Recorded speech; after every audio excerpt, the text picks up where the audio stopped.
Hey guys, it's your girl Success coming to you guys with just a little tidbit of encouragement today. Um, yesterday, yesterday I was hanging out with my niece, and we were talking, just chatting up. Wanted to know how I was doing out here in California, and I told her, I have learned, oh, I am learning, I should say, to be content in whatsoever situation I find myself in, like Paul says in the Bible.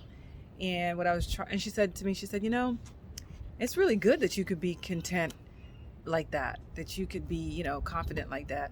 And I told her, I said, it's not something that is like an automatic, because sometimes some situations or some places that I've been, it has taken a lot longer to be content in where I was or with whom I was with.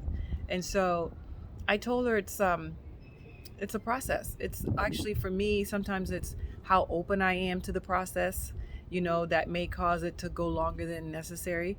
But overall, it is a process. Like a lot of things in life, it's a process. And so I didn't just, wake up one day and get to where I am. And so for those of you who are in transition, maybe, whether it's with a relationship or a place or a job or anything like that, if you're going through some stuff and you're trying, you're praying, you're wanting to be content in your situation, just know that it's a process, but you also have to be open to the process in order for it to happen.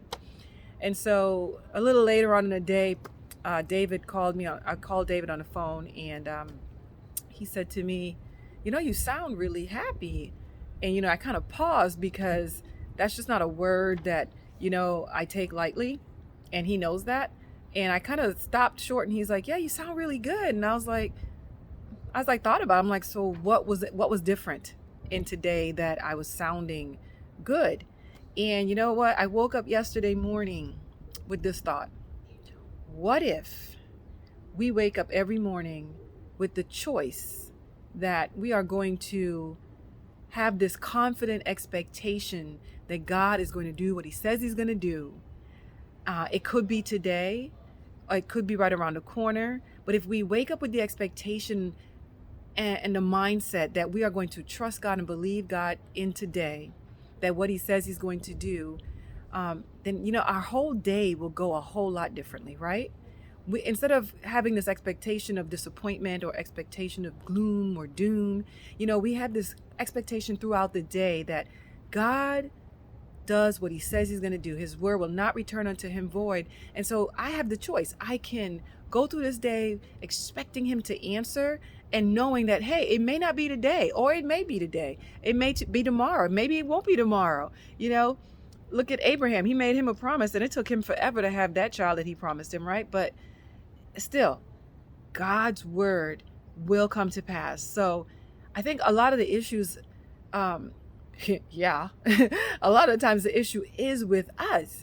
It's about us. It's about our expectations, about our mindset. It's about what we think should happen, when we think it should happen, and how we think it should happen. But that's just not the way it works. And so we then set ourselves up for disappointment.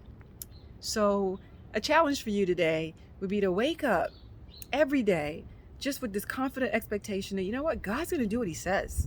And even if it's not today, know that he's still going to do it, and then set it in your mind that you're going to be okay if it's not today or if it's not tomorrow. But guess what? He's going to do it. So I hope this was something that somebody out there needed to hear today. If so, hit me up, let me know, and let's just keep praying for one another, okay? God bless you. Bye-bye.